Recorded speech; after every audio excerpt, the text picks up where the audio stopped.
Le G7 environnement vient de se clore à Paris sans une seule déclaration sur le climat au même moment, tandis que la guerre au Moyen-Orient fait flamber le prix du pétrole. 50 pays se réunissent en Colombie pour tenter de sortir des énergies fossiles. Trois images d'un même monde qui ne sait plus quoi faire de son droit de l'environnement. Bonjour Laurent Néret. Bonjour. Vous êtes juriste. Bonjour Baptiste Morisot. Vous êtes philosophe. Bonjour. Vous publiez tous deux un tract chez Gallimard intitulé Liberté, dignité, habitabilité, donner au siècle la valeur qui lui manque. Pourquoi le droit vous intéresse-t-il, Baptiste Morisot, alors même que vous êtes philosophe ? Le droit m'intéresse du fait des potentialités d'altération de la réalité par la pensée. Mais surtout, le droit m'intéresse parce que Laurent est venu me chercher pour que nous puissions enquêter ensemble sur cette question. Et il y a 10 ans, après ce succès historique de la COP21 et de l'accord de Paris, on sentait bien aussi que la force pouvait à tout moment se retourner contre le droit. Et donc, cette question qui nous taraude tous, mais face au catalogue de règles réparties dans des codes, dans des traités multilatéraux, plus de 500 traités dans le monde qui concernent l'environnement ou le climat, pourquoi la situation est-elle toujours aussi catastrophique ? Et c'est cette question qui, dans notre rencontre il y a plus de 10 ans avec Baptiste Morisot, m'a fait appeler à sa pensée, dans la mesure où la force des idées dans le droit, le fait de nommer les choses, de trouver des valeurs, c'est ce qui peut permettre de consolider là où il y a une faiblesse qui était celle qu'on diagnostiquait. Mais parce qu'on a de plus en plus de mal à croire dans le droit, notamment le droit international. On pourrait tenir le même raisonnement, on l'évoquait tout à l'heure avec les enjeux internationaux consacrés à l'ONU. C'est un peu une manière de se désillusionner vis-à-vis des instances internationales juridiques. Oui. Certainement que le contexte actuel peut nous faire face à une forme d'impuissance. Mais ça, c'est une manière de voir les choses. Elle est réelle, mais l'histoire n'est pas seulement là. Elle n'est pas seulement dans ceux et celles qui piétinent le droit. Un exemple, si le droit n'avait plus d'importance à l'échelle internationale, ceux et celles qui le bafouent ne feraient pas autant de gesticulations pour légitimer les attaques qu'ils commettent, injustes, ignobles, au nom du droit. C'est la raison pour laquelle le droit attaqué, certainement, également est toujours au centre des enjeux de ce siècle. Bon, en tout cas, il y a eu un G7 environnement qui s'est clos le 24 avril dernier et qui a tout simplement décidé de mettre de côté le mot climat pour ne pas froisser les États-Unis. C'est ce qu'a évoqué la ministre Monique Barbu. Le climat posé directement, je le dis sans détour, n'en fait pas partie. Baptiste Morisot, un commentaire sur cette petite lacune ?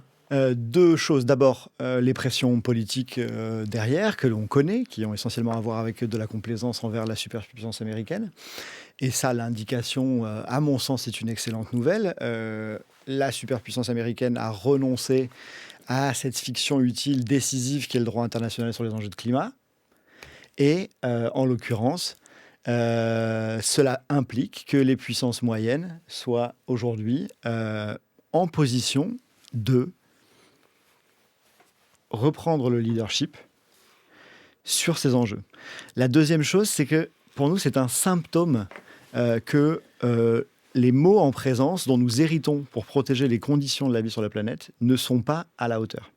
Et si vous voulez une nouvelle vie, il vous faudra des mots nouveaux, comme dit Laurent Nunez.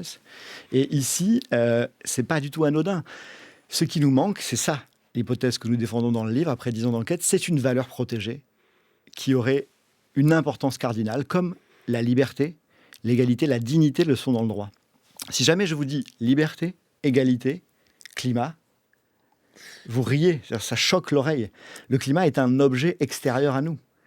Et une valeur protégée, ce qui permet au droit, enfin, de faire la différence, de faire justice, c'est une condition de possibilité. Et c'est pour ça que nous appelons à la nécessité de la reconnaissance de l'habitabilité comme valeur cardinale. Mais on a l'impression qu'on vit une sorte de retour en arrière à cet égard, non ?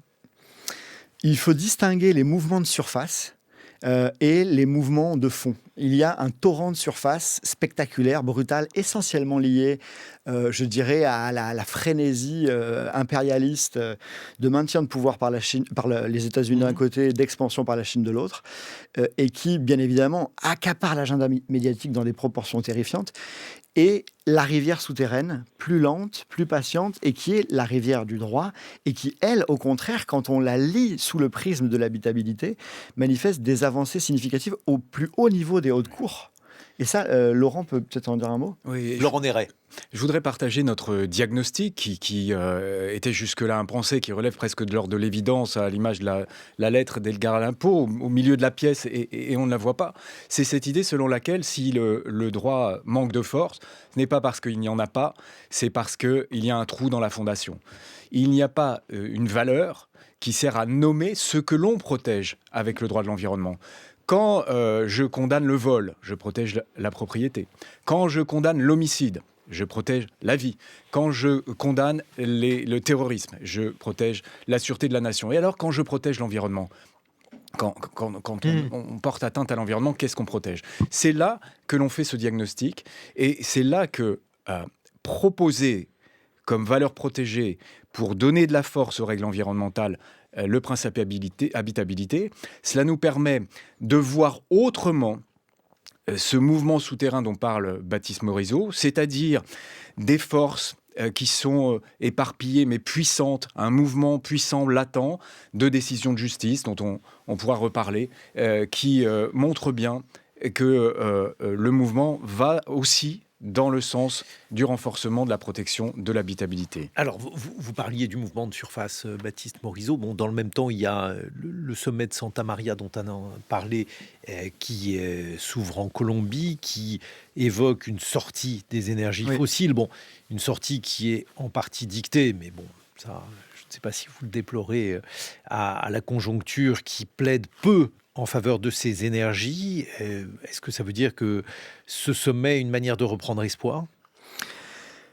Ça fait partie du paysage géopolitique de la question qu'il faut prendre en compte, pas à mon sens dans le contexte d'un espoir, mais dans le contexte de qu'est-ce qu'il faut amplifier comme direction très clairement.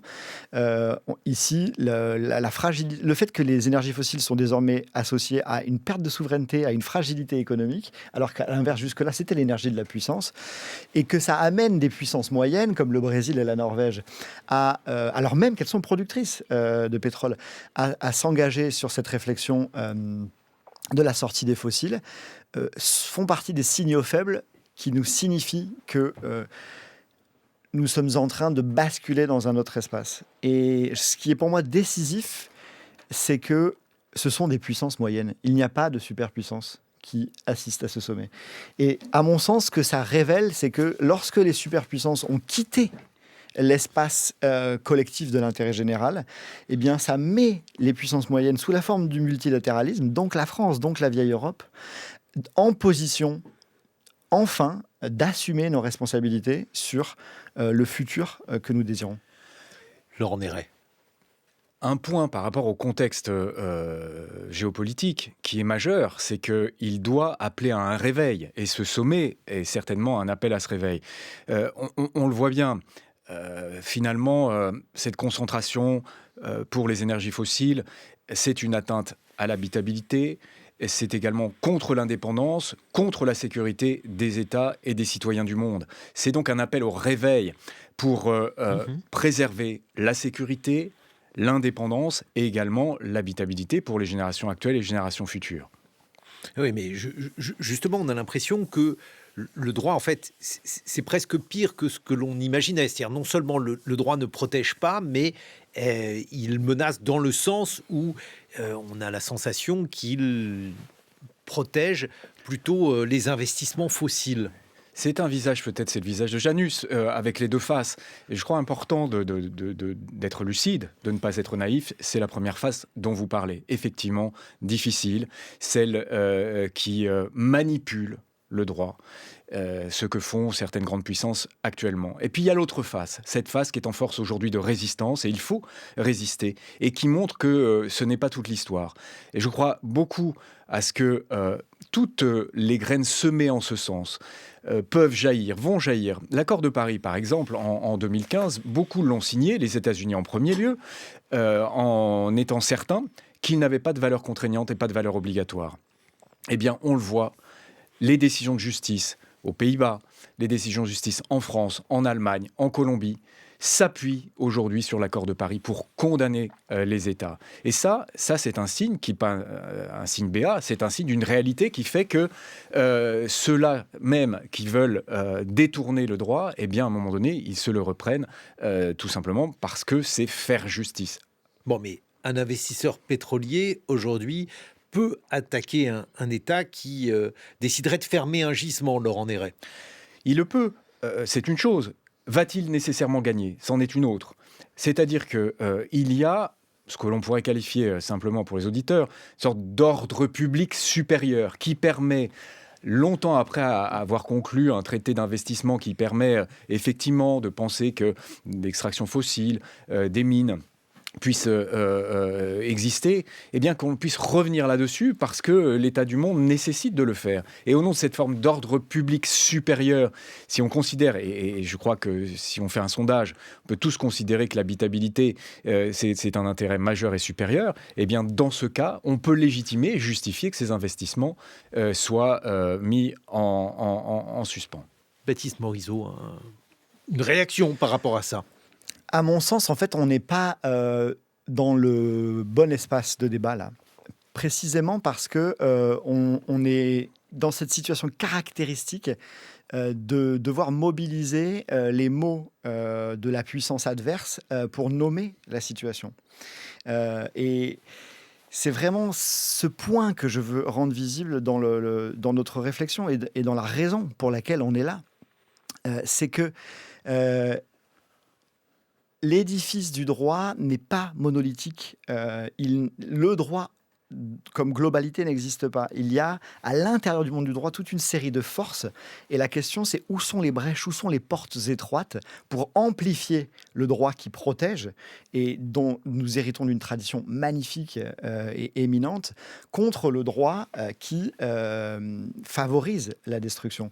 Et c'est en ce sens-là que, avec Laurent, nous appelons à un parallèle qui est décisif. Si nous faisons l'hypothèse que ce qui manque dans le droit, c'est une valeur protégée d'importance cardinale, la question devient, d'accord, mais est-ce qu'il est possible pour le droit de se doter d'une valeur cardinale? Ça semble, je dirais, colossal comme ambition. Pourquoi ça ne serait pas possible? Eh bien, si je vous dis les valeurs cardinales dont nous parlons, c'est la liberté, c'est l'égalité, c'est la propriété. Ce sont quand même des objets d'une importance telle qu'on a peu le souvenir de comment ils ont émergé dans l'histoire du droit. Mais en fait, ce qui est fascinant, c'est qu'il existe un précédent qui est très proche de nous et qui est décisif. C'est au XXe siècle, l'émergence de la dignité à la suite de Nuremberg. Et là, il se passe quelque chose qui est pour nous décisif. À Nuremberg, l'opinion publique, la société internationale, au centre de l'Europe, est face à des crimes qui dépassent l'entendement, les atrocités nazies. Et elle a le sentiment qu'il se passe ici quelque chose qui heurte le sens moral de l'humanité, c'est les mots du procureur Jackson. Et en réponse à ça, elle décide que le droit constant n'est pas à la hauteur pour répondre à ce qui s'est passé et qu'il est nécessaire de formuler des nouveaux crimes, le crime contre l'humanité, le génocide, mais surtout, parallèlement, de formuler la valeur protégée par ces crimes. Et c'est l'émergence de la dignité humaine, ensuite l'article 1 de la Déclaration universelle des droits de l'homme, puis dans la Constitution allemande et dans toute une série de textes. Alors bien évidemment, je ne compare pas les atrocités nazies avec les crimes environnementaux, avec les atteintes actuelles. Je compare la nécessité d'une époque, la capacité d'un moment de l'histoire à convoquer le droit pour qu'il se hausse à la hauteur des enjeux. Et c'est ça qui se joue aujourd'hui, parce que nous sommes, à certains égards, dans une situation analogue. Mais Laurent Néret, est-ce que c'est véritablement cela, c'est-à-dire l'idée de devoir effectuer une coupure semblable à celle qu'évoquait Baptiste Morisot? Oui, j'en suis convaincu parce que, en droit, nommer, c'est normer. Et mal nommer les choses ou ne pas les nommer, c'est ajouter au malheur du monde. Vous connaissez l'antienne. Clairement, si l'on nomme ce que l'on protège, alors on outille le juge, on outille les citoyens, on outille les entreprises pour savoir, pour s'orienter dans la mise en balance, qui est le symbole de la justice, entre des intérêts en conflit, parce que nécessairement, il y a des intérêts en conflit. Et ce qui est intéressant avec le parallèle avec Nuremberg, c'est cette idée selon laquelle il ne s'agit pas de prôner une sorte de consécration dans un outil qui serait symbolique de l'habitabilité, mais plutôt d'imaginer un ensemencement pluriel, tout comme la dignité a servi à protéger les malades, à protéger la personne, les femmes enceintes, à protéger les détenus, les migrants. Eh bien, l'habitabilité peut tout simplement aussi avoir ce mouvement d'ensemencement pluriel dans toutes les couches de la société. Bon, on va essayer d'évoquer cette notion d'habitabilité et voir comment on peut la construire et essayer d'évoquer donc cette valeur, vous dites, donner au siècle la valeur qui lui manque. On va voir ce que ça signifie. Je rappelle le titre de votre ouvrage, Baptiste Morisot et Laurent Néret, Liberté, dignité, habitabilité. C'est aux éditions Gallimard. On se retrouve dans une vingtaine de minutes.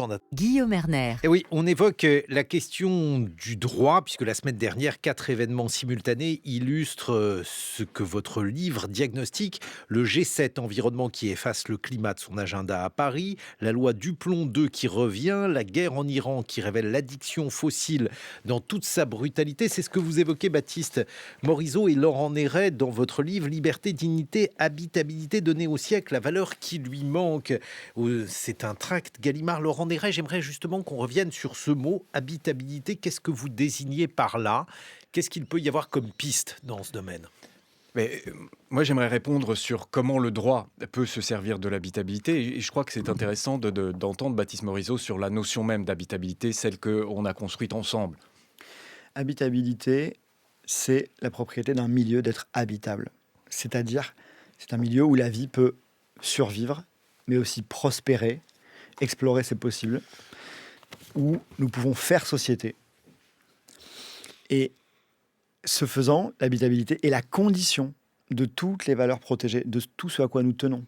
Il n'y a pas de liberté possible dans un milieu inhabitable, il n'y a pas d'égalité dans un milieu inhabitable, il n'y a aucune dignité possible dans un milieu inhabitable. Et le paradoxe, c'est que notre droit protège ces grandes valeurs, liberté, égalité, dignité, mais il ne protège pas la condition qui les rend possibles, et qui est l'habitabilité.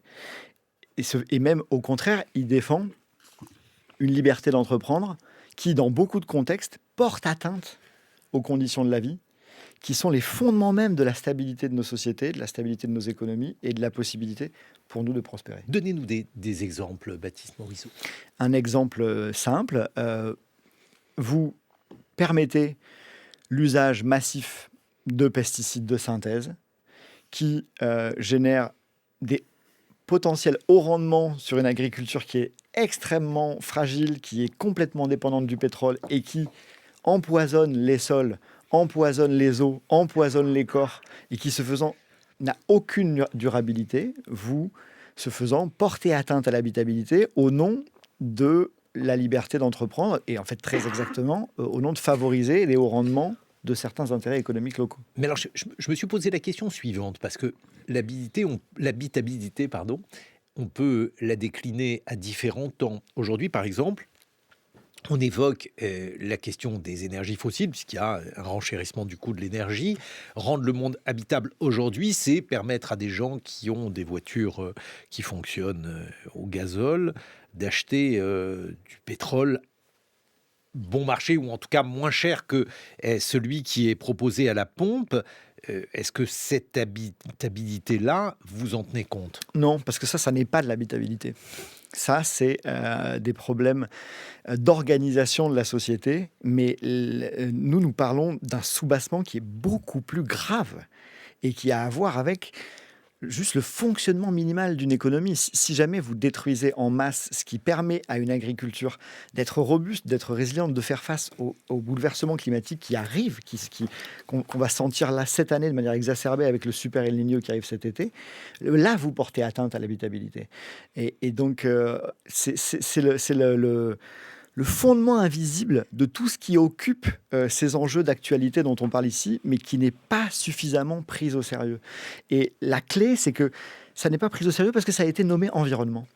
C'est-à-dire ça a été domicilié symboliquement sur des enjeux qui sont considérés comme secondaires. Ah oui, vous pensez que le terme est finalement un terme qui revient en boomerang et qui a considéré à... Absolument, puisque conceptuellement, c'est un mot qui dit c'est le grand dehors, c'est le grand à côté du monde social. C'est une série de paramètres techniques à gérer.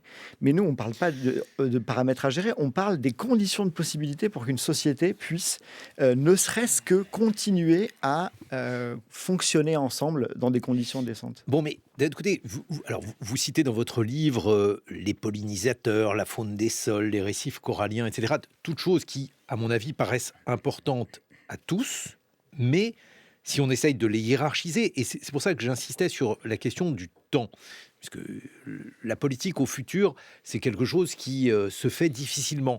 Il se pourrait très bien qu'il y ait consensus, par exemple, sur ces différents thèmes, mais qu'on se dise que ça doit être repoussé à une seconde période.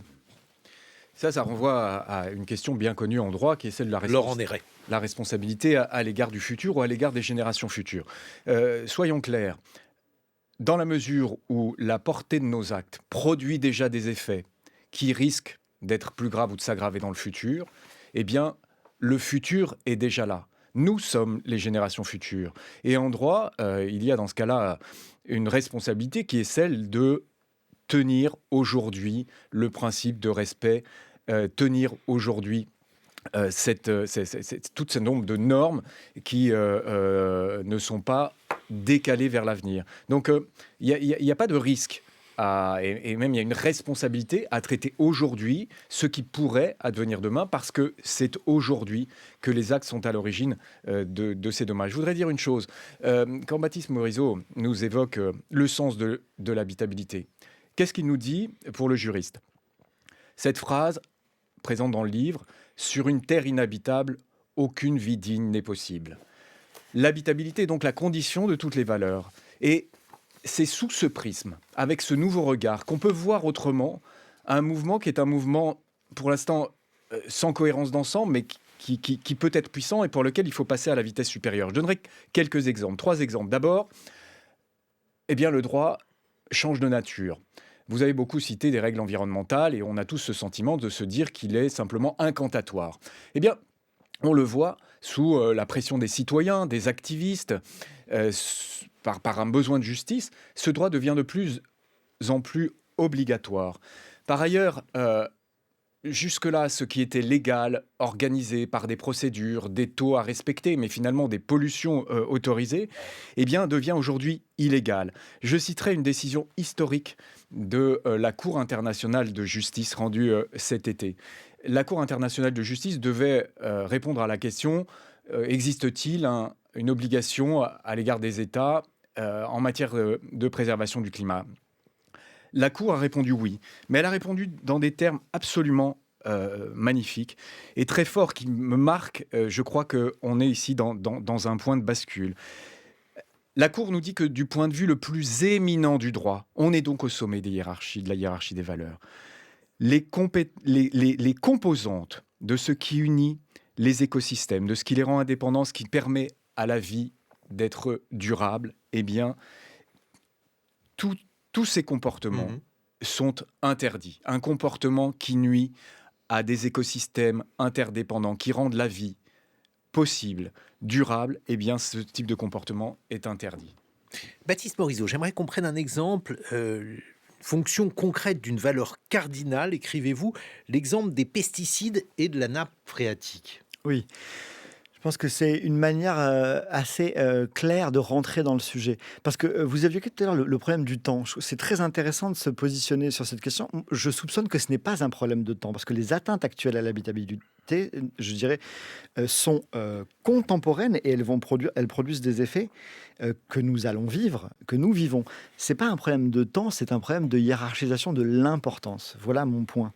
Nous héritons d'une grammaire de l'ordre juridique qui dit les choses les plus importantes sont les valeurs qui portent sur les humains, la liberté, la dignité, la propriété, et l'environnement est fondamentalement secondaire. Et ça faisait peut-être sens dans un monde où nous n'étions pas capables de porter atteinte à ce que nous appelons l'environnement, au point que nous fragilisons les conditions même d'expression de la liberté, de la dignité, de l'égalité. Alors concrètement, qu'est-ce qui se passe? Si jamais je vous dis, je vous interdis de torturer, normalement, vous n'êtes pas complètement choqué. Pourtant, ce faisant, je limite votre liberté. Et votre liberté est une valeur protégée d'importance cardinale. Pourquoi? Précisément parce que je limite votre liberté au nom d'une autre valeur protégée, qui est la dignité.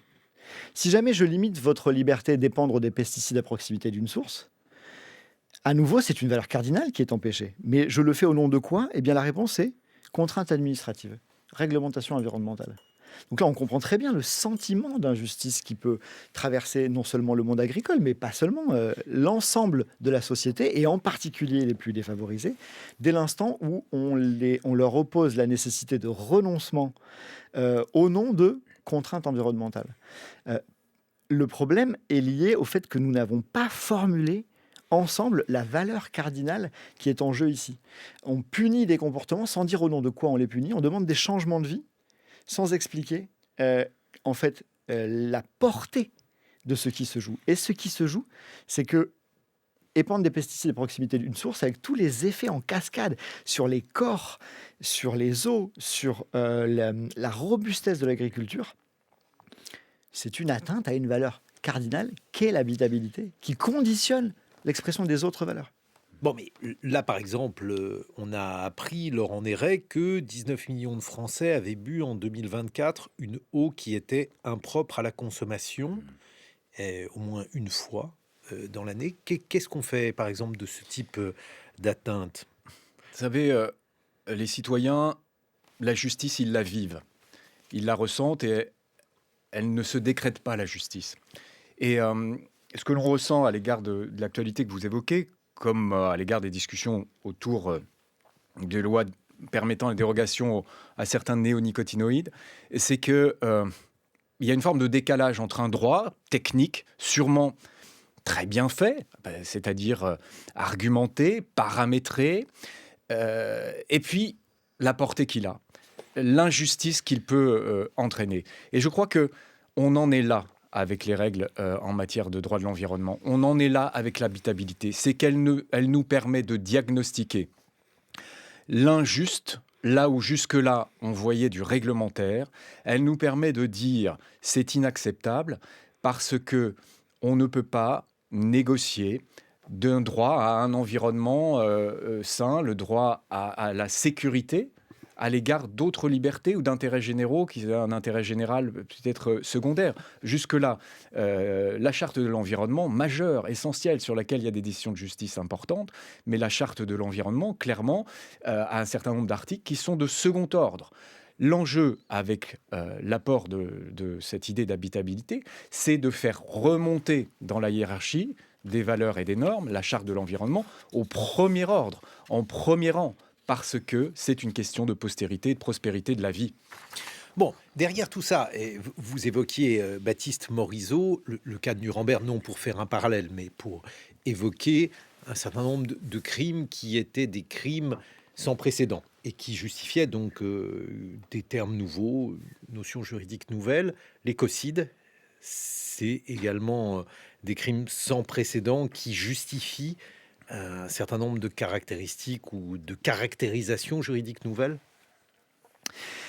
L'écocide, parmi d'autres, parmi toute une série d'innovations juridiques qui émergent ici et là, est, je dirais, un des visages possibles de ce que nous essayons d'appeler des atteintes à l'habitabilité. Mais je crois qu'à nouveau, il faut se souvenir qu'on ne peut pas formuler et faire accepter socialement un crime, quelle que soit son ampleur, si on n'a pas formulé la valeur protégée que ce crime protège. Et donc, le vrai enjeu, c'est d'abord collectivement de s'entendre sur ce à quoi nous tenons. Et je dirais de manière totalement transpartisane, de manière totalement indépendante d'une quelconque sensibilité aux petites fleurs, aux abeilles. Je parle ici du fait que nous nous sommes collectivement trompés sur ce que nous avons appelé environnement. Ce ne sont pas des jolis paysages, ce sont les lieux et les milieux qui rendent nos vies possibles, nos sociétés fonctionnelles, nos économies productives, nos santé florissantes. Bon, alors, je vais essayer de vous montrer qu'on pourrait tordre cette notion. Prenons par exemple la question de l'eau que j'abordais tout à l'heure en disant que 19 millions de Français avaient consommé au moins une fois dans l'année 2024 de l'eau impropre. Imaginez, on choisit la solution libertarienne. Laurent Néret, on privatise la totalité de l'eau à la surface de la planète ou dans le sous-sol d'ailleurs, puisque souvent l'eau est contenue dans les nappes phréatiques. Si je deviens propriétaire de cette eau, je vais pouvoir mener, par exemple, un certain nombre d'actions juridiques contre ceux qui la polluent. C'est drôle votre observation parce qu'effectivement, elle renvoie à ce qu'on a diagnostiqué pendant notre réflexion autour de ce que serait un statut magique ou un statut tragique. Comme s'il y avait une obsession statutaire qui est de, selon que la nature, je prends ce terme qui est pas le bon, mais est appropriable ou qu'elle est titulaire de droit, eh bien, on pourra la protéger ou la détruire. En réalité, la réalité est bien plus complexe.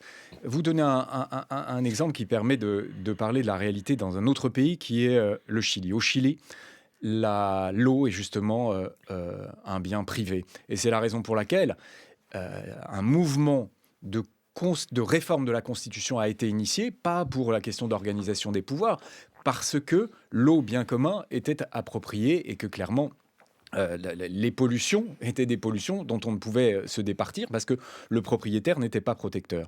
Je voudrais ajouter juste un point. L'habitabilité, c'est pour tout le monde, pour tous ou pour personne. On ne peut pas la négocier. Et ça rappelle ce poème de Victor Hugo que vous connaissez, sur l'amour d'une mère. Chacun en a sa part et tous l'ont tout entier. Voilà ce que m'inspire votre réflexion autour de l'appropriation de l'eau. C'est pas seulement quelque chose qui relève du magique, parce que en droit, c'est important, par exemple le droit de propriété. De toute façon, il y a deux solutions qui sont l'une aux antipodes de l'autre. Ou bien on privatise l'eau, et dans ce cas-là, c'est pas un fleuve devient votre propriété et vous menez des actions en justice contre tous ceux qui veulent effectivement lui nuire, si vous êtes un bon propriétaire, puisque vous avez aussi le droit d'être un mauvais propriétaire. Ou bien on considère que le fleuve a une existence en tant qu'entité morale distincte. Peut-être intéressant de relire ces mouvements d'évolution de droit, soit de droit de propriété par les biens communs, soit des droits à la nature, par le truchement de l'habitabilité. Peut-être Baptiste Morisot. Ce n'est pas le bon problème. Et c'est précisément ce qu'on appelle l'obsession statutaire. La question de savoir si le fleuve est une propriété privée, ce qui en plus n'a aucun fondement possible en droit, en tout cas dans notre tradition, ou une personne, ce n'est pas l'enjeu. L'enjeu, c'est de savoir ce qui est fondateur dans toute cette affaire, c'est les relations que nous entretenons avec des milieux, quel que soit le statut ici qu'on leur accorde. Et c'est ça que produit une valeur protégée. Le problème... il doit être diagnostiqué au bon endroit du droit. Le droit est un labyrinthe extrêmement complexe qui a une histoire, qui a une grandeur, qui a une complexité. Et l'enjeu, c'est de trouver à quel endroit se passe actuellement l'un des manques. Et le manque, c'est notre hypothèse, n'a pas à voir avec le statut. Il n'a pas à voir avec le statut privé ou public, personne ou chose. Il a à voir avec l'absence d'une valeur protégée pour faire justice concernant les conditions de la vie, les conditions d'une société stable et d'une économie florissante. Bon, autre sujet tout à fait distinct, celui relatif à la loi Duplon II. Quelques mots, Baptiste Morisot, à ce sujet. Rappelez-nous ce qu'est la loi Duplon I, Duplon II et en quoi celle-ci suscite votre hostilité. Mais je pense que Laurent est mieux placé que moi pour parler de ça. Moi, je voudrais, là, avec ma casquette de professeur de droit, juste rappeler là où on en est. Clairement, on a un texte qui pose une dérogation à l'interdiction de certains néonicotinoïdes, qu'on appelle aussi les tueurs d'abeilles, pour un certain nombre de pratiques et dans certaines cultures dont je ne retracerai pas à la limite. Ce qui s'est passé, c'est que une première fois, le Conseil constitutionnel a dit en 2020 les néonicotinoïdes sont dangereux pour la santé humaine, pour les sols, pour la biodiversité, pour les eaux. En 2025, en août 2025, le Conseil constitutionnel français rend une décision historique parce que, à nouveau, en rappelant cela, il dit que la première loi que vous citez, Duplon 1, cette loi est une loi qui aboutit à un recul parce qu'elle porte atteinte au droit à l'environnement équilibré et respectueux de la santé, qui est l'article 1er. Et donc, cette partie de la loi est annulée. Le Conseil d'État, qui est ensuite consulté pour donner son avis, dit également, et alors là, avec une motivation absolument charpentée et qui nous montre tout le catalogue des risques sanitaires et environnementaux, et puis qui dit, il n'a pas à se prononcer sur le fait de savoir si la loi est bonne ou mauvaise, il est juste là pour voir, et sans présager de ce que dirait le Conseil constitutionnel s'il était saisi, eh bien, est-ce que c'est acceptable ou pas dans un certain nombre de paramètres. Je voudrais juste conclure en disant que l'état d'esprit autour de ça, la discussion qu'il y a autour de cette loi Duplon, c'est une forme de discussion de paramètres. Alors, est-ce que c'est suffisamment limité pour les filières, suffisamment limité dans le temps, suffisamment limité dans l'espace? Mais nous, la question qu'on pose, c'est peut-on paramétrer des atteintes massives à l'habitabilité qui touchent notre santé et qui touchent également les capacités, les possibilités d'une vie durable. Voilà le point de vue juridique qui est clairement une sorte de ce que le droit à un environnement équilibré, respectueux de la santé, premier article de la charte qui a valeur constitutionnelle. Cet article, c'est comme s'il était placé en second ordre. C'est magnifiquement dit. Et c'est un symptôme très clair pour nous de la nature du problème. Nous avons une charte de l'environnement qui a valeur constitutionnelle. Ici, son article 1 est mis en balance avec ce qui est appelé intérêt général. L'intérêt général, c'est écrit dans les textes. C'est l'idée que l'interdiction des néonicotinoïdes pourrait contribuer à constituer un facteur de distorsion de concurrence. Et ça, c'est nommé intérêt général de la France. Et ça permet de déroger à l'article 1, le droit à un environnement équilibré et respectueux de la santé. Qu'est-ce que ça veut dire? Ça veut dire que c'est un droit de second ordre, malgré sa nature constitutionnelle. Et on revient à ce problème de la hiérarchie des normes.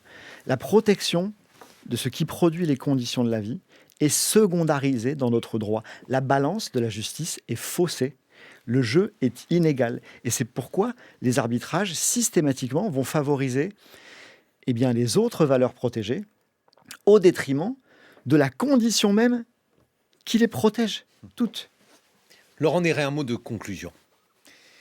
Moi, ce que je voudrais dire, c'est que c'est pas si fréquent que dans une vie de juriste et de chercheur, on dévoile grâce à un terme, un espoir outillé, un espoir conscient des réalités, mais concrètement, l'enjeu à présent, c'est que toutes et tous puissent s'approprier l'habitabilité par ce mouvement d'ensemencement pluriel qui est celui qui servira ici, là, pour rehausser le niveau de protection de l'environnement par le droit, par la force. Voilà le mot de conclusion. Un mot de conclusion, Baptiste Morisot. Non, c'est très bien. Je suis.